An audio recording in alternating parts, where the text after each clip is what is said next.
Subscribe to our YouTube channel and press the bell icon to get the latest updates. नमस्कार।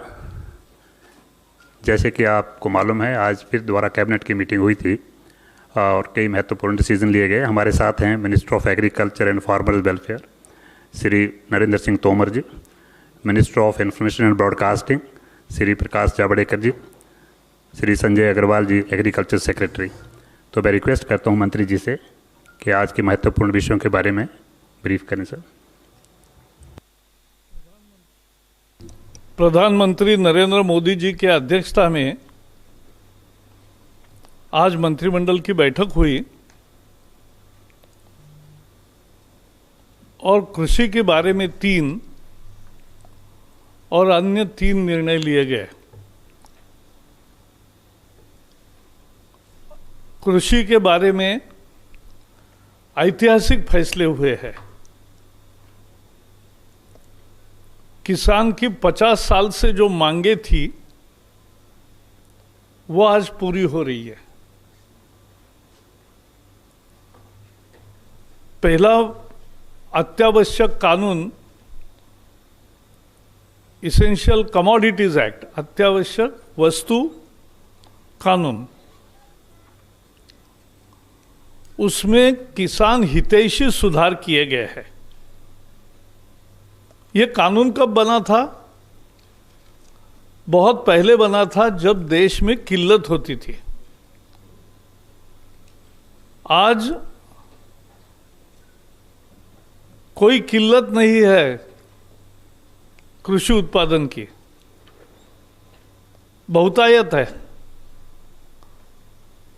और इसलिए ऐसे समय ऐसे बंधन डालने वाले कानून की जरूरत नहीं थी। पहले तो मुझे याद है, शक्कर राशन पर सस्ती मिले इसलिए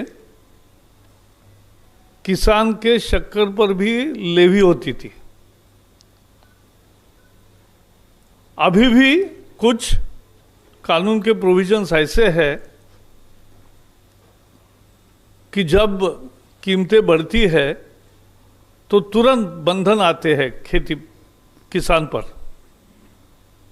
निर्यात बंद होती है, भंडारण पर निर्बंध आते हैं। ये इसेंशियल कमोडिटीज एक्ट की लटकती तलवार ने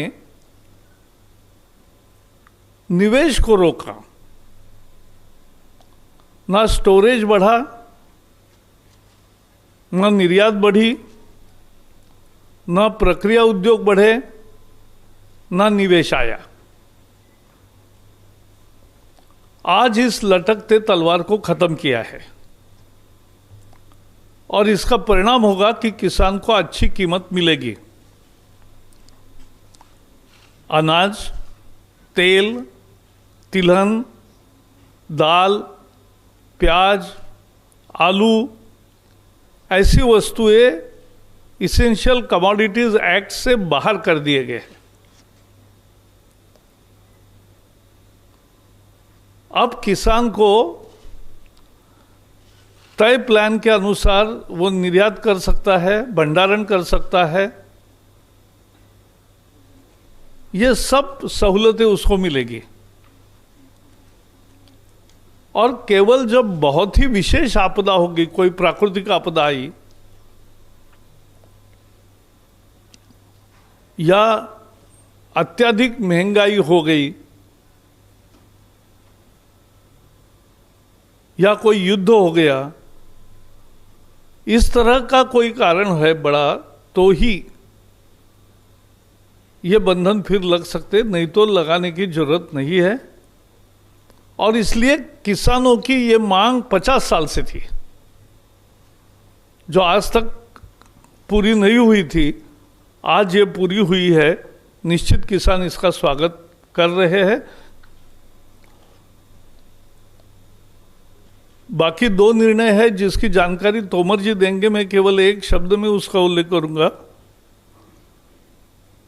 एग्रीकल्चर प्रोड्यूसर मार्केट कमेटी के बंधन से किसान मुक्त हुआ है। किसान कहीं भी उत्पादन बेच सकेगा, ज्यादा दाम देने वाले को बेचने की आजादी मिली है किसान को, और एक वन नेशन वन मार्केट के दिशा में हम आगे बढ़ रहे हैं, जिसकी जानकारी, बहुत अच्छा कानून आज अध्यादेश की चर्चा हुई है। वो अध्यादेश के बारे में अधिक जानकारी जो हम कानून बनाने जा रहे हैं उसकी जानकारी तोमर जी देंगे। एक तीसरा महत्वपूर्ण निर्णय हुआ, ज्यादा कीमतों के गारंटी पर कृषि उपज समझौते से बेचने के किसान को अनुमति मिली है। यानी कोई निर्यातक है, कोई प्रोसेसर है, कोई दूसरे पदार्थों का उत्पादक है, तो उसको कृषि उपज दोनों के आपसी समझौता जो होगा उसके तहत बेचने की सुविधा आज मिली है, जिससे सप्लाई चेन खड़ी होगी। भारत में पहली दफा ऐसा कदम उठाया गया है और उसके सारे महत्वपूर्ण पहलू तोमर जी बताएंगे। चौथा एक निर्णय हुआ है, it's important for commerce and industries. We know the world situation, industries are thinking to diversify their investments in different localities. So, to ensure that the investment enhance in India, an empowered group of secretaries has been formed. And simultaneously in every ministry, there will be project development cell. This will make India more investor-friendly destination and will also handhold the new industries. It will give fillip to domestic industries. It will bring synergies between ministries and departments, among center and state governments, in policy matters. It will give boost to the economy and open up immense direct and indirect employment opportunities. Investment आती है, उद्योग आते हैं, तो स्वाभाविक है कि प्रत्यक्ष और अप्रत्यक्ष रोजगार बढ़ते हैं, और वो रोजगार बढ़ना महत्वपूर्ण है। जो प्रोजेक्ट डेवलपमेंट सेल हर मंत्रालय में होगा, वो जो प्रोजेक्ट्स उनके मंत्रालय के दायरे के अंदर आएंगे उनका हैंड होल्डिंग करेंगे, उनको जमीन ठीक तरीके से मिले, जल्दी मिले, हर एक कल कारखाने के एस्टेब्लिशमेंट के समय कोई दिक्कतें आती है, वो दिक्कतें तुरंत दूर हो, ये सारी व्यवस्था प्रोजेक्ट डेवलपमेंट सेल करेगा। पांचवा एक महत्वपूर्ण निर्णय था, 11 जनवरी को श्यामा प्रसाद मुखर्जी, जो भारत के पहले मंत्रिमंडल में भी मंत्री थे और जिनका कश्मीर में बलिदान हुआ,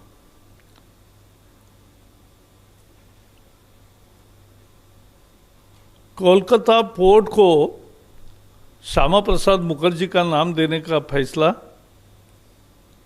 आज लिया गया, जिसकी घोषणा प्रधानमंत्री जी ने 11 जनवरी को वहां कोलकाता में की थी।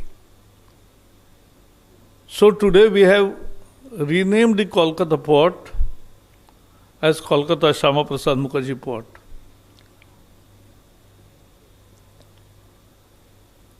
एक छठे निर्णय के अनुसार फार्माकोपिया कमीशन की स्थापना का निर्णय हुआ है। Pharmacopoeia commission for homeopathy and Indian medicine है। आयुष मंत्रालय के 2 लैब्स है गाजियाबाद में। ये 2 लैब्स का भी इसके साथ मर्जर हो रहा है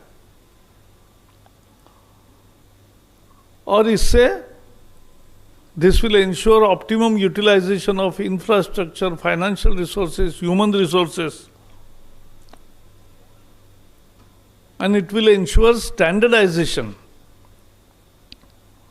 of Indian and other drugs.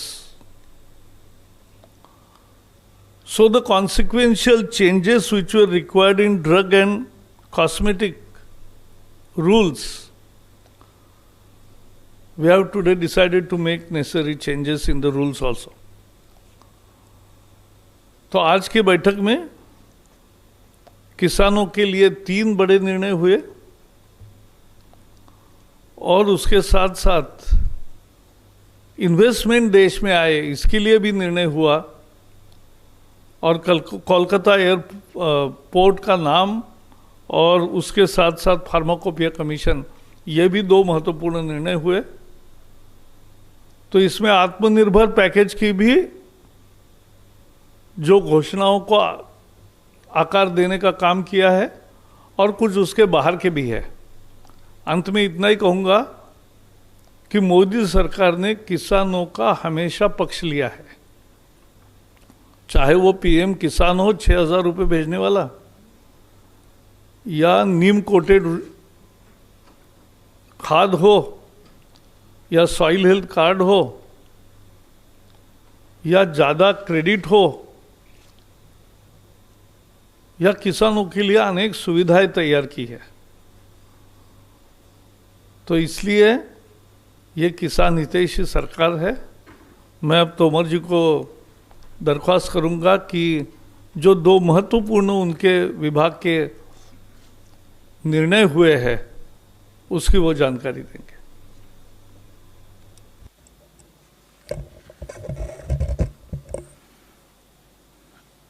धन्यवाद माननीय प्रकाश जावड़ेकर जी, आदरणीय संजय अग्रवाल जी, आदरणीय दंतवाला जी और उपस्थित सभी मित्रों। 2014 में प्रधानमंत्री नरेंद्र मोदी जी अपने दायित्व को संभाले थे। तब से लेकर आज तक लगातार उनकी कोशिश है कि मंत्रिपरिषद के निर्णय के केंद्र में गांव, गरीब और किसान रहे। गरीब की ताकत बढ़े, किसान की ताकत बढ़े, खेती मुनाफे में आए, किसान की समृद्धता हो, गांव में संपन्नता हो, जिससे कि देश हमारा आगे बढ़ सकने में सक्षम हो। इसलिए गत 6 वर्षों में गांव के सर्वांगीण विकास और किसान की समृद्धि की दृष्टि से अनेक निर्णय हुए हैं, जो समय समय पर आप सबके सामने निर्णयों के रूप में आते रहे हैं, जिनका क्रियान्वयन ठीक प्रकार से हो रहा है। हमारे देश में किसान की बात हमेशा होती रही है, अन्नदाता कहकर हम पुकारते रहें और जो संभव समय समय पर निवेश हुआ वह निवेश भी किया जाता रहा है। लेकिन इसके बावजूद भी हमेशा ये बात ध्यान में आती है कि किसान की माली हालत ठीक नहीं है। उसके अनेक कारण हैं। किसान परिश्रम करता है, पूंजी लगाता है, लेकिन समय समय पर उसको प्राकृतिक प्रकोप का भी भागीदार बनना पड़ता है। यदि फसल बीमा के माध्यम से उसके नुकसान की भरपाई की जाती है, लेकिन हम सब जानते हैं कि जितना नुकसान होता है सामान्य तौर पर वो कवर नहीं हो पाता। और दूसरी तरफ अगर हम देखेंगे तो किसानी के क्षेत्र में जो निजी क्षेत्र का निवेश होना चाहिए उस दिशा में हमारा देश प्रवृत्त नहीं हो पाता, और इसलिए जब भी बात चलती है तो किसान उत्पादन भी कर रहा है, किसान देश में पैदावार बढ़ा रहा है, किसान अच्छा काम कर रहा है, लेकिन जब छोटे किसान से पूछो तो निश्चित रूप से वो अपने दर्द को बयां करता है। हमारे देश का जो कुल किसानी का क्षेत्रफल है और किसानों की संख्या अनुमानित 14 करोड़ के आसपास है, इसमें 85% किसान छोटा और मझोला है। तो बड़ा किसान तो सब प्रकार के साधन अपने आसपास इकट्ठा करने में सफल हो पाता है, लेकिन जो छोटा किसान है उसको अपने उत्पादन का उचित मूल्य नहीं मिल पाता, और इस वजह से उसको समय समय पर परेशानियों का लगातार सामना करना पड़ता है। प्रधानमंत्री जी का अपना अनुभव, उनका निर्णय करने का साहस, दूरदृष्टि, और इसके परिणाम स्वरूप अगर हम देखेंगे तो पिछले दिनों में अनेक ऐसे कार्य किए गए जिससे किसान को सुविधा बढ़े। 17-18 में अगर हम देखेंगे तो कृषि विभाग का बजट 41,850 करोड़ रुपए का होता था। आज यह बजट बढ़कर 1,35,000 करोड़ का है। इतिहास इस बात का साक्षी है कि पीएम किसान सम्मान निधि योजना के माध्यम से एक मुश्त 75,000 करोड़ रुपए का बजटीय प्रावधान करके अभी तक 9 करोड़ 54 लाख किसानों को लगभग 71,000 करोड़ रुपया उनकी जेब में डालने का काम हुआ, तो नरेंद्र मोदी जी के नेतृत्व में ही हुआ। यह इतना बड़ा सरकार का निवेश एक मुश्त आज तक कृषि के इतिहास में कभी नहीं हुआ। प्रधानमंत्री फसल बीमा योजना को परिमार्जित किया गया। गत 2 वर्षों में 13,000 करोड़ किसानों का प्रीमियम जमा हुआ, लेकिन उनके नुकसान की जो भरपाई है वो 64,000 करोड़ रुपया बीमा कंपनियों के माध्यम से की गई। जैविक खेती को बढ़ावा देने का सवाल हो या खेती को टेक्नोलॉजी से जोड़ने का सवाल हो, सूक्ष्म सिंचाई का सवाल हो, इन सब के लिए लगातार योजनाएं बनाई गई, उसमें फंडिंग बढ़ाई गई, टेक्नोलॉजी की जो मदद दी जानी चाहिए उसको देने का प्रयास किया जा रहा है, और इन सब का लक्ष्य है कि 2022 तक किसान की आमदनी दोगुनी होना चाहिए, किसान को सामाजिक सुरक्षा मिले। इसके लिए किसान मानधन योजना लागू की गई। अभी केसीसी योजना के अंतर्गत किसान क्रेडिट कार्ड लगभग 6.5 करोड़ लोगों पर हैं। 2.5-3 करोड़ की संख्या अभी ऐसी है जिनको किसान क्रेडिट कार्ड दिया जाना है। उसके लिए अभियान चलाकर जल्दी ही इस लक्ष्य को भी पूरा किया जाएगा, और यह लक्ष्य पूरा होगा तो लगभग 2 लाख करोड़ रुपया किसानों के हाथ में पहुंचेगा।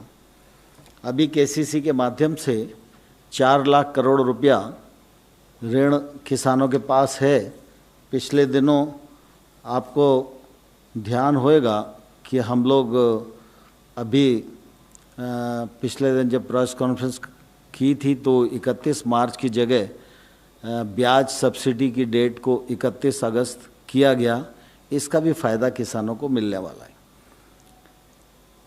एफपीओ बने, कंपनी एक्ट में बने, कोऑपरेटिव एक्ट में बने, लेकिन समूह खेती शुरू हो जिससे किसान की क्रय करने की भी क्षमता बढ़े, उत्पादन करने की क्षमता भी बढ़े, लागत भी उसकी कम आए, और वो अपने खेत में उत्पादकता बढ़ाने में भी सफल हो सके और सामूहिक रूप से वो अपने उत्पाद का विपणन कर सके, इसके लिए 10,000 नए एफपीओ बनाने का कार्यक्रम प्रारंभ किया है। इस पर लगभग 6,866 करोड़ रुपए का खर्च आएगा। यह भी एक तौर से सरकार की तरफ से खेती के क्षेत्र में एक बड़ा निवेश है। गत वर्ष फर्टिलाइज़र सब्सिडी के रूप में 80,000 करोड़ रुपए का निवेश किया गया है। अभी पिछले दिनों जब पैकेज की घोषणा हुई तो कृषि अवसंरचना के लिए 1 लाख करोड़ रुपए का प्रावधान किया गया। कृषि से जो संबंधित काम हैं, चाहे वो पशुपालन हो, मछली पालन हो, हर्बल खेती हो, मधुमक्खी पालन हो, इन सब के लिए भी प्रावधान किया गया और इसका निश्चित रूप से आने वाले कल में खेती के क्षेत्र को फ़ायदा होने वाला है। अभी अल्पावधि ऋण कृषकों के पास 8 लाख करोड़ का है, यह आने वाले वर्ष में 15 लाख करोड़ होएगा। इस बात का भी प्रबंध किया गया है। नाबार्ड कृषि के क्षेत्र में 90,000 करोड़ रुपया प्रतिवर्ष निवेश करता था, लेकिन कोविड संकट को देखते हुए इस बार वह 30,000 करोड़ अतिरिक्त खर्च करेगा, यह भी सरकार ने सुनिश्चित किया। स्वामीनाथन साहब की रिकमेंडेशन को माना जाए, ये मांग लंबे समय तक किसानों की रही, लेकिन मोदी जी ने आने के बाद एमएसपी पर जो लागत पर एमएसपी 50% मुनाफा देकर की जाए, इसको साल में 2 बार घोषित करते हैं। उस दिन खरीफ की एमएसपी घोषित की गई थी और एमएसपी पर भी रिकॉर्ड खरीद आज देश में हुई है और आने वाले कल में भी एमएसपी पर यह खरीद जारी रहेगी। दूसरा, अभी प्रकाश जी ने बताया कि आवश्यक वस्तु अधिनियम में भी संशोधन किया जा रहा है। यह भी निश्चित रूप से कृषि उत्पाद के क्षेत्र में एक बड़ा और क्रांतिकारी कदम है। आज आवश्यक वस्तु अधिनियम में संशोधन और किसान उपज व्यापार वाणिज्य संवर्धन और सरलीकरण अध्यादेश और दूसरा हमारा मूल्य आश्वासन कृषि सेवाओं के करार के लिए किसानों का सशक्तिकरण और संरक्षण अध्यादेश, ये तीनों ऐसे महत्वपूर्ण निर्णय हैं कि कृषि के क्षेत्र में मैं ये कहूँ तो अतिशयोक्ति नहीं होना चाहिए कि आज का दिन एक ऐतिहासिक दिन है। जब इस बात की घोषणा हुई थी तो कई जानकार लोगों ने अपने विचार व्यक्त किए थे, तो उसमें कुछ लोगों ने यह भी कहा था कि देश तो 1947 में आज़ाद हुआ, लेकिन किसानों को आज़ादी अब इस अध्यादेश के माध्यम से मिलने जा रही है। इतना बड़ा महत्व इस ऑर्डिनेंस का है। इस ऑर्डिनेंस के माध्यम से सरकार की एक कोशिश है कि किसान पर जो अपने उत्पादन को बेचने के लिए प्रतिबंध लगे थे, उन प्रतिबंधों से पूरी तरह मुक्त किया जा रहा है। मंडियां रहेंगी, राज्य का एपीएमसी एक्ट रहेगा, लेकिन एपीएमसी की परिधि के बाहर जो सारा क्षेत्र है, चाहे वो किसान का घर ही क्यों ना हो, उस घर में जाकर भी कोई कंपनी, संस्था, processing industry, FPO, cooperative sector के समूह, कोई भी जाकर उसको उत्पादन का उचित मूल्य देकर वहाँ से माल खरीदेगा।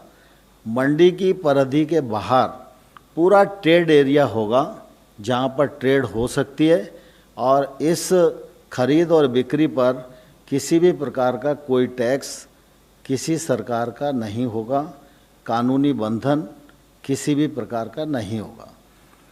इससे निश्चित रूप से किसानों को एक तो अपने उत्पादन को कहाँ बेचना, किसे बेचना, किस दाम पर बेचना, इसकी स्वतंत्रता और आज़ादी मिलेगी। और दूसरी तरफ आमतौर पर मंडी में जितने लाइसेंसी व्यापारी होते हैं, एक मंडी में ज़्यादा से ज़्यादा 25-30 लाइसेंसी होते हैं,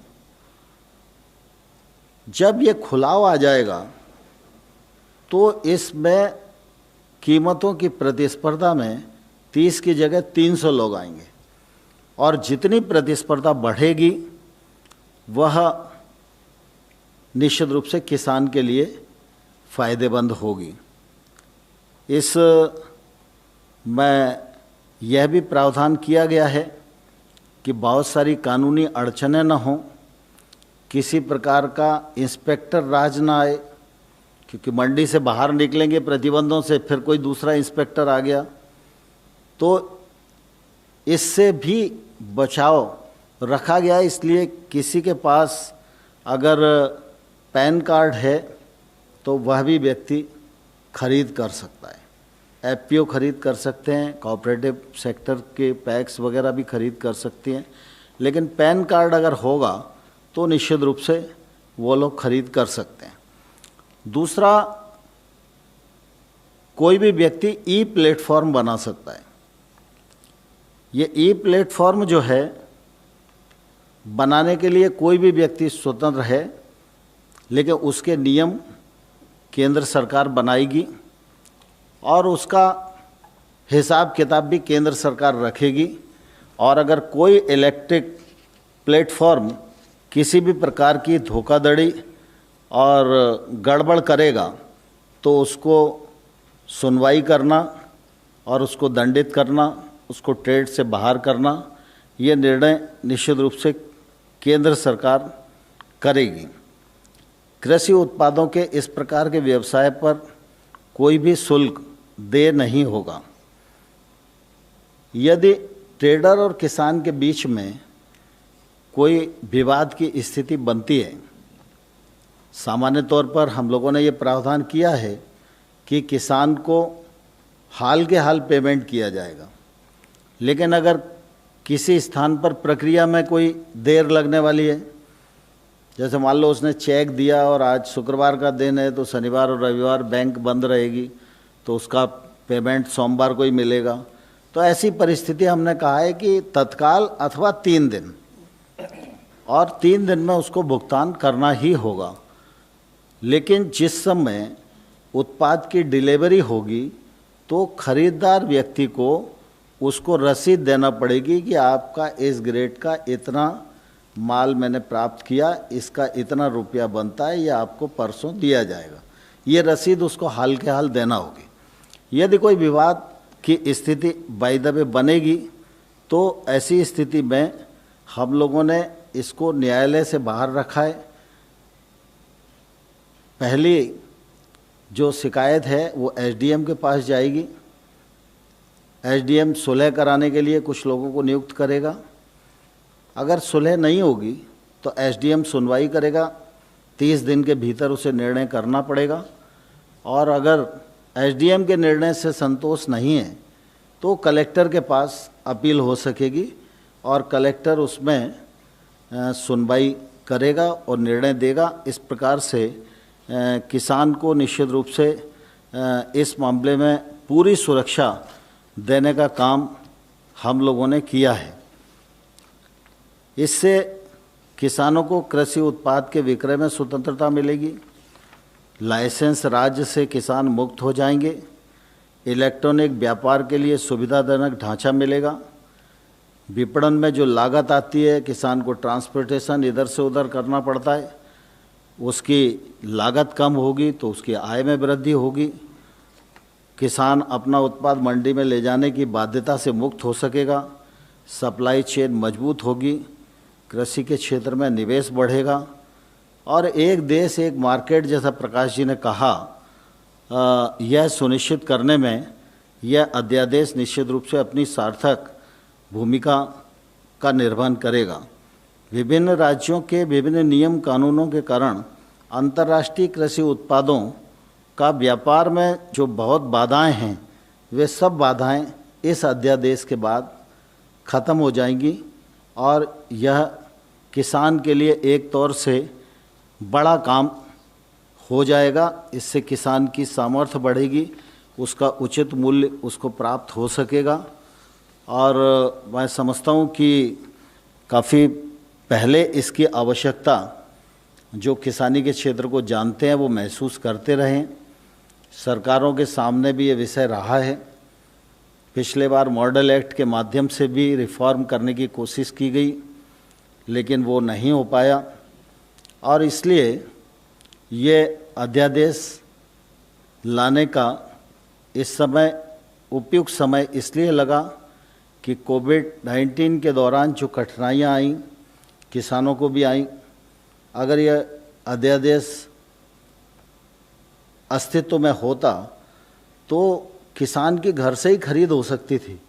सोशल डिस्टेंसिंग का थोड़ा बहुत जो पालन टूटा खरीद केंद्रों पर, हम उससे बच सकते थे। तो इस समय जो फसल बची है वो फसल अच्छे दामों पर बिचे, इसके लिए ऑर्डिनेंस लाना जरूरी था। और इसलिए नरेंद्र मोदी जी के दृढ़ संकल्प के कारण यह संभव हो पाया है। दूसरा जो ऑर्डिनेंस है, मूल्य आश्वासन और कृषि सेवाओं के करारों के लिए किसानों का सशक्तिकरण और संरक्षण।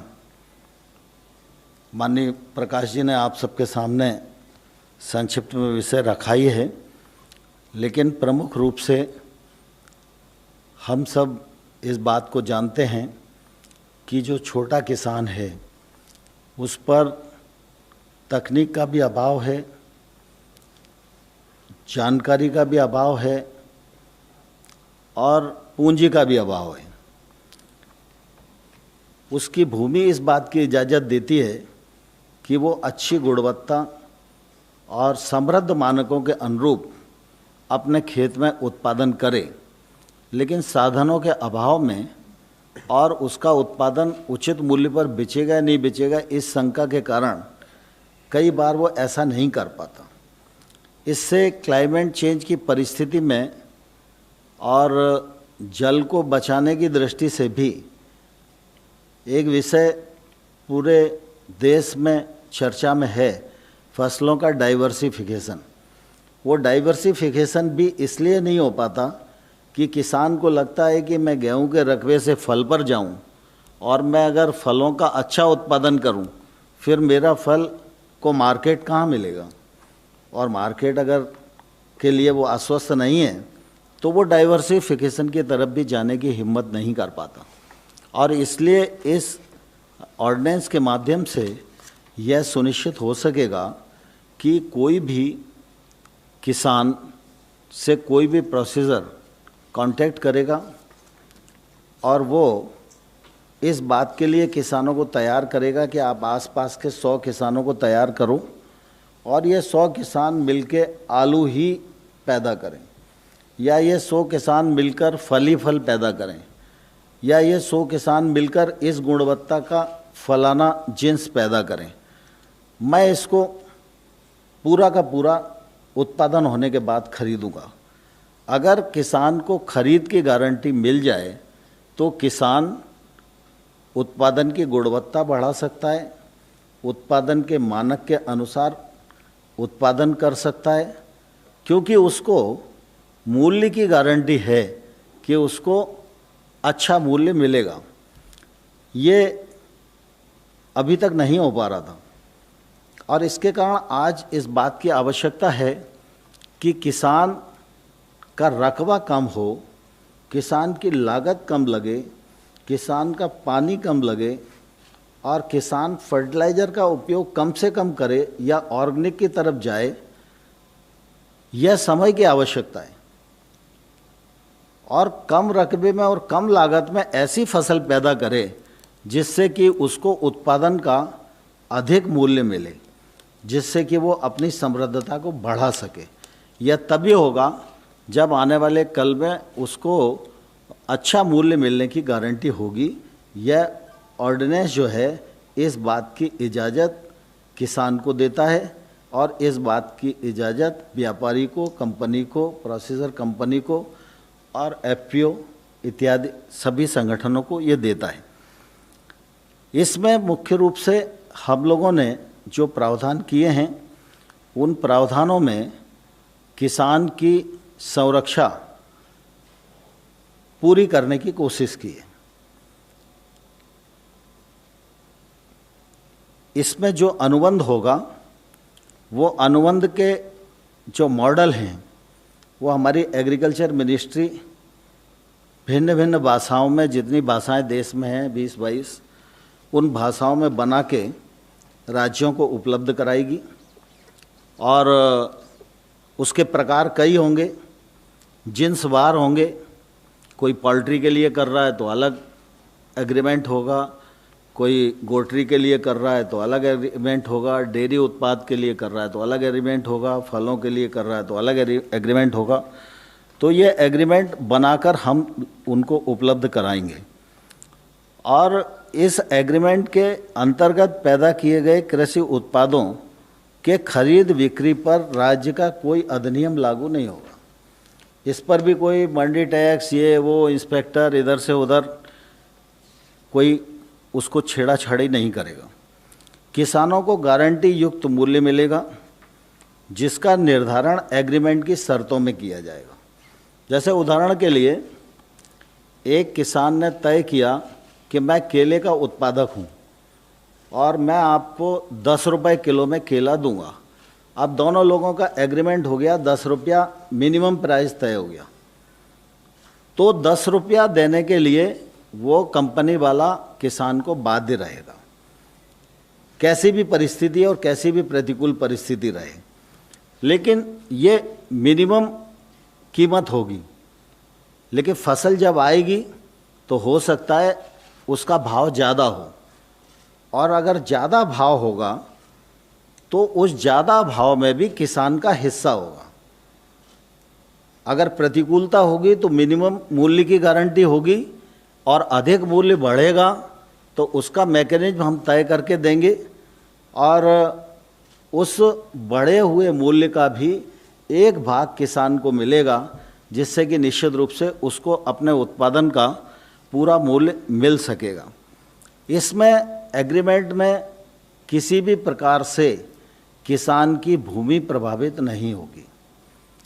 इस एग्रीमेंट में इस प्रकार का कोई प्रावधान नहीं किया जा सकता है कि वो उसकी भूमि पर लीज कर लिया या उस भूमि को लोन लेके गिरवी रख दिया, ऐसा कुछ भी नहीं होगा। इस एग्रीमेंट में यह भी सुनिश्चित किया जाएगा कि अगर किसान और इंडस्ट्री या किसान और अन्य संस्था, जिन दोनों के बीच में अनुबंध है, अगर उनमें कोई विवाद की स्थिति बनती भी है तो विवाद के लिए एसडीएम और आपका कलेक्टर दोनों कोर्ट रहेंगे, जिनमें वो अपने वाद को ले जा सकते हैं और वहाँ से निर्णय होगा। लेकिन किसान के विरुद्ध कोई भी निर्णय उसकी भूमि के विरुद्ध नहीं होगा। भला जैसे मान लो थोड़ी देर के लिए कलेक्टर ने निर्णय दे दिया कि भाई कि इस किसान को इतना पैसा इसे देना पड़ेगा, इसको घाटा हो गया, आपके एग्रीमेंट का उल्लंघन है, तो आप कहीं से भी दीजिए, नहीं दीजिए तो आप की ज़मीन है इसको बेच के दे दीजिए या ज़मीन के बदले दे दीजिए, तो उसकी भूमि के विरुद्ध कोई भी अधिकारी निर्णय नहीं सुना सकेगा। और किसान से इंडस्ट्री वाला सिर्फ उतना ही वसूल कर सकेगा जितना उसने आदान किसान को दिया है। अगर उसने कोई एग्रीमेंट करते समय एडवांस दिया है तो वो उसे मिल सकेगा, अगर उसने कोई बीज दिया है तो उसे मिल सकेगा, कोई पेस्टिसाइड दिया है तो उसकी जो कीमत है उतना ही ले सकेगा, इससे ज़्यादा वो नहीं ले सकेगा। और किसान का इस दृष्टि से इसमें लाभ ही लाभ है और किसान को पूरा संरक्षण देने का प्रयास इस ऑर्डिनेंस में दिया गया है।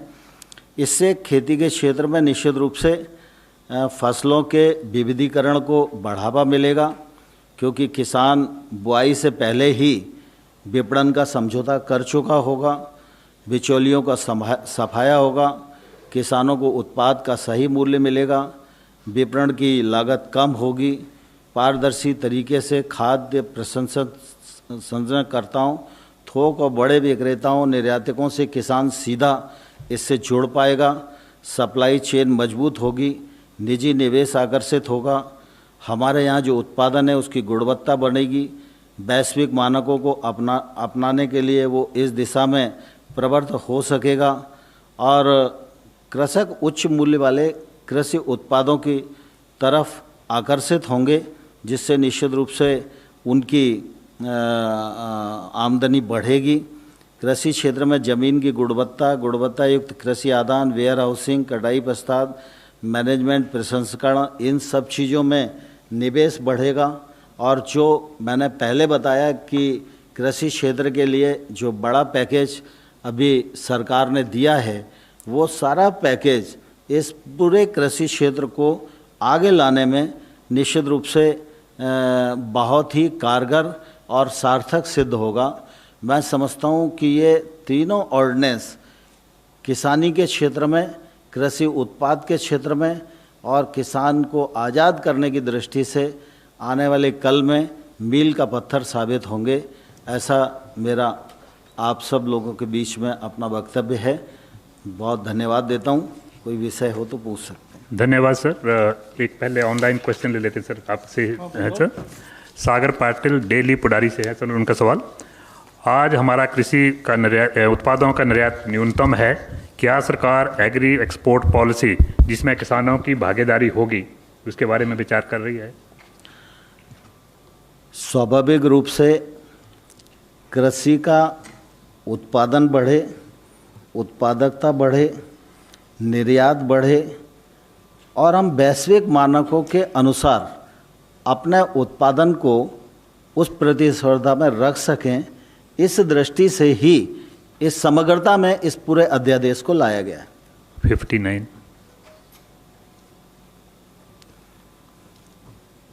मैं नरेंद्र सिंह पीटीसी न्यूज़ से। मैं ये जानना चाहता हूँ कि क्या सरकार आने वाले दिनों में गेहूं और धान पे एमएसपी क्या ख़त्म करने जा रही है? आप किसान को कैसे इस बारे में आश्वस्त करेंगे? हमें पता चला है कि कैबिनेट में ये मुद्दा हरसिमरत कौर बादल ने भी उठाया था, आपका क्या कहना है? देखिए, अभी 2 दिन पहले जो कैबिनेट हुई थी उसमें खरीफ की फसलों का एमएसपी हमने घोषित किया है और मैंने जब अपनी बात प्रारंभ की थी तो यहीं से की थी कि मोदी जी की सरकार ने स्वामीनाथन साहब की रिकमेंडेशन को मानकर लागत पर 50 गुना लाभ देकर एमएसपी घोषित करना प्रारंभ किया है। 2 दिन पहले हमने एमएसपी घोषित की है। एमएसपी पर खरीद हो रही है और आने वाले कल में भी एमएसपी पर खरीद होती रहेगी। जो लोग इस प्रकार का भ्रम फैलाने की कोशिश कर रहे हैं, मैं उनको आग्रह करना चाहता हूं कि वो राजनीति करना है तो मैदान में जाकर अन्य विषय पर राजनीति करें।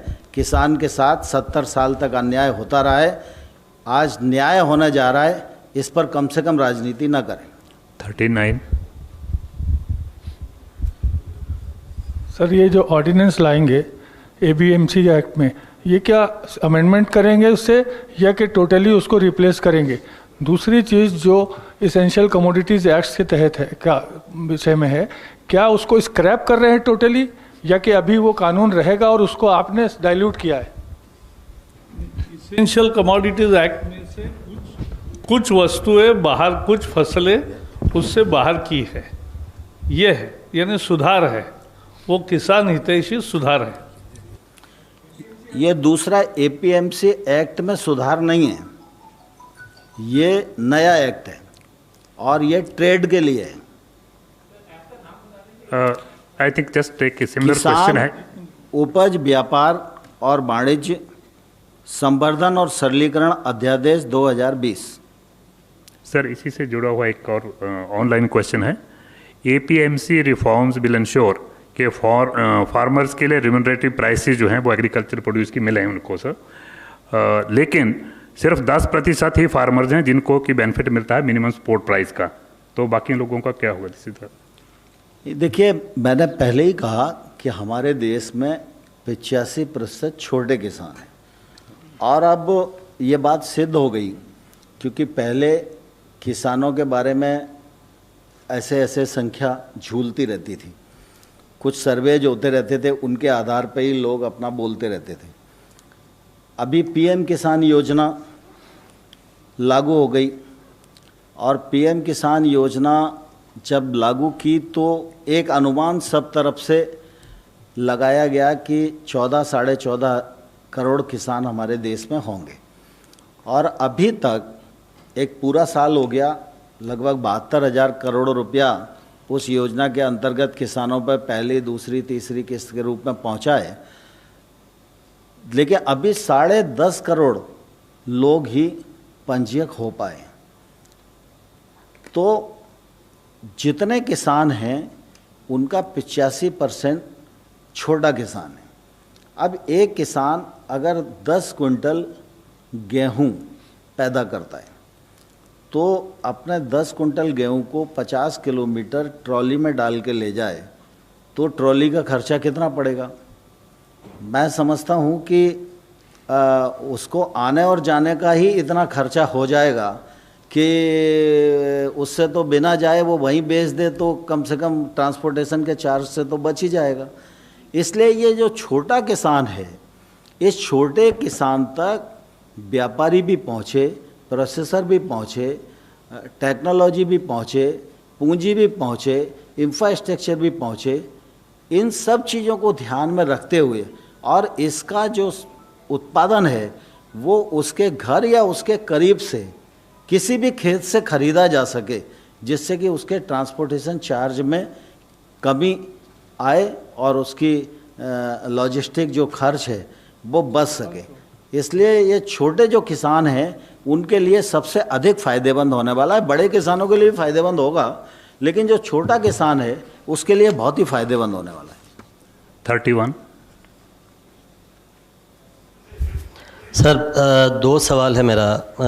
पहला सवाल एपीएमसी एक्ट में जो आपने बदलाव किया है, आपने कहा कि मॉडल एक्ट पहले दिया गया था लेकिन नहीं चल पाया क्योंकि राज्यों को करना था, उनका कई जगह विरोध भी था। क्या इस बार आपने राज्यों को ऑन बोर्ड लिया है क्योंकि एक सेंट्रल कानून आप बना रहे हैं? खासकर जैसे बड़े राज्य हैं, पंजाब जैसे राज्य जहां इस तरह काफ़ी उत्पादन होता है, उन राज्यों का क्या रिस्पांस रहा है? सभी राज्यों का मैं पूछ रहा हूं, खासकर बड़े राज्य, क्या वो तैयार हैं इसको लागू करने के लिए? क्या आपको लगता है कि एक सेंट्रल कानून राज्यों पर ऊपर से थोपा नहीं जाएगा? दूसरा एक सर जो एसेंशियल कमोडिटीज़ वाला है, जब भी कीमतें बढ़ी हैं, खासकर दाल और प्याज की हमने 2-3 साल में देखा है, इस कानून से स्टॉक होल्डिंग लगाकर दाम की कीमत रोकी गई है। क्या आपको लगता है कि जमाखोरी को बढ़ावा नहीं मिलेगा जो आप लोगों ने डाइल्यूट किया है उसको? किसान व्यापार करना चाहता है और किसान अच्छी कीमत पाने का अधिकारी है और इसलिए हम ये निश्चित कहेंगे कि आज के सुधार है इसमें ग्राहकों का भी संरक्षण है, किसानों का भी संरक्षण है और पूरे प्रोसेस का एक ऐसी व्यवस्था बना दी गई है कि आज तक जो एक तलवार लटक रही थी वो तलवार उससे हटाई गई है। इतना ही काम है। 79 you are having these items which have been excluded. उसके बारे में मैं आपको बताना चाहता हूं कि कुल मिला के जो एपीएमसी मॉडल एक्ट था वो अलग था। ये जो ऑर्डिनेंस है ये उससे बिल्कुल अलग है। यह ऑर्डिनेंस अंतर्राज्यीय व्यापार के मामले में केंद्र सरकार कोई कानून बना सकती है, यह अधिकार केंद्र सरकार को देता है। इससे किसानों का फ़ायदा होगा, किसानों की बंदिशें ख़त्म होंगी और किसानों को फ़ायदे के लिए जब ये कानून लाया जा रहा है तो निश्चित रूप से इसमें किसी का कोई मतभिन्नता नहीं होगी। पंजाब, हरियाणा और बाकी उत्तर प्रदेश, मध्य प्रदेश, महाराष्ट्र बहुत बड़े उत्पादक राज्य हैं और उन सब राज्यों को के किसानों को निश्चित रूप से मैं बहुत प्रशंसा भी करना चाहता हूं, उनके सामने नमन भी करना चाहता हूं और मैं उन सबको आश्वस्त करना चाहता हूं कि यह जो कानून है यह उनके जीवन में पूरी तरह बदल लाने वाला है।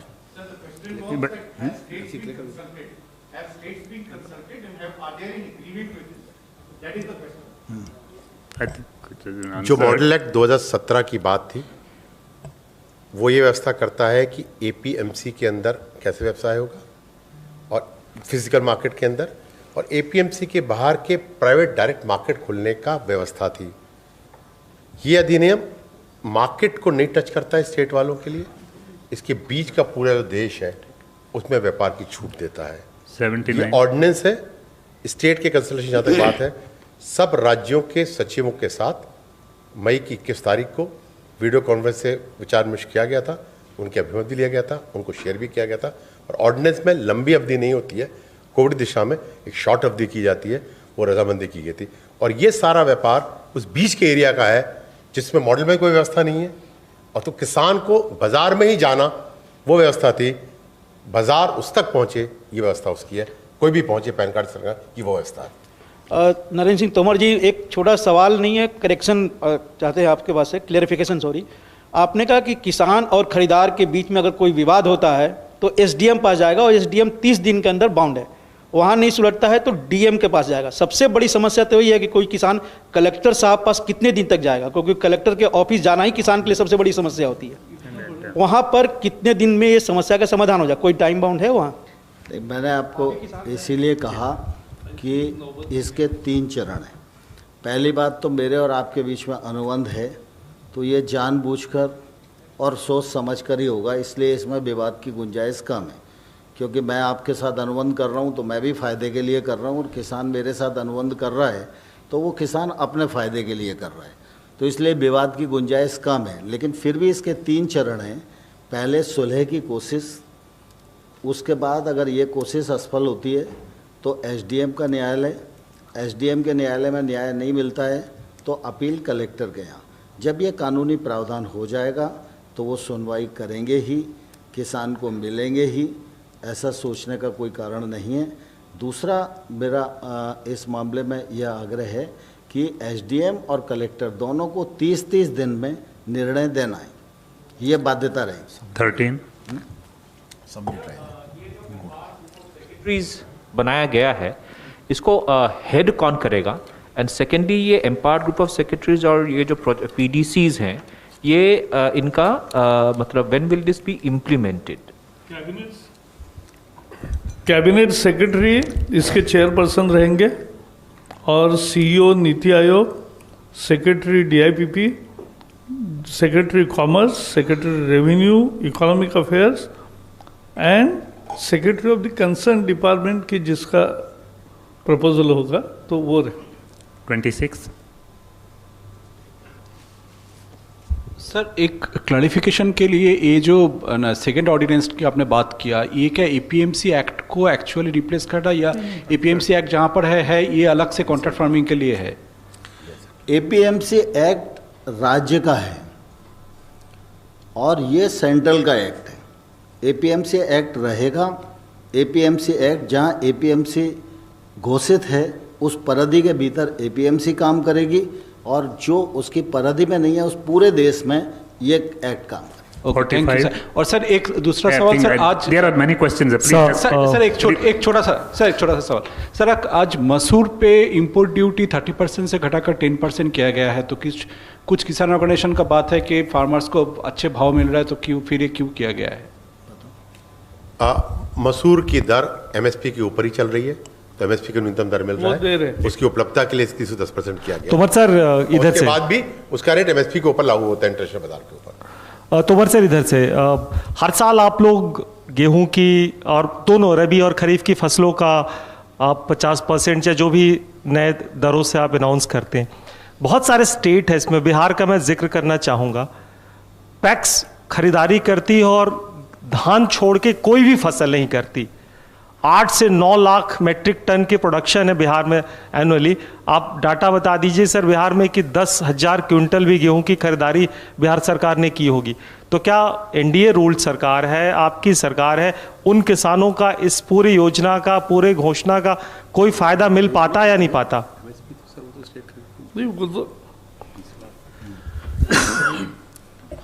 मेज की इतना प्रोडक्शन है। हाँ सर, ऐसा है कि एमएसपी की खरीद जो है वो मिनिमम गारंटी देती है कि इतनी प्राइस मिलेगी ही, बाजार में उसके कम कीमत आती है तो राज्य सरकार को तुरंत, और हम मदद करते हैं उसमें। Sir I think it's over now. Your question 16. Prakash ji, जो महाराष्ट्र और गुजरात पर तूफान का खतरा मंडरा रहा है, उस बात को लेकर क्या आज कैबिनेट में कोई चर्चा हुई? किस तरीके से जान माल के नुकसान को कम किया जाए और सेंटर क्या हेल्प कर रहा है? आज के कैबिनेट का ये विषय नहीं था, लेकिन विषय आपने अभी पूछा है तो एनडीआरएफ की टीमें ऑलरेडी गई है। केंद्र सरकार ने पूरा रिव्यू दोनों राज्यों के साथ लिया है और मेरी उम्मीद है कि ज़्यादा नुकसान नहीं होगा। 63.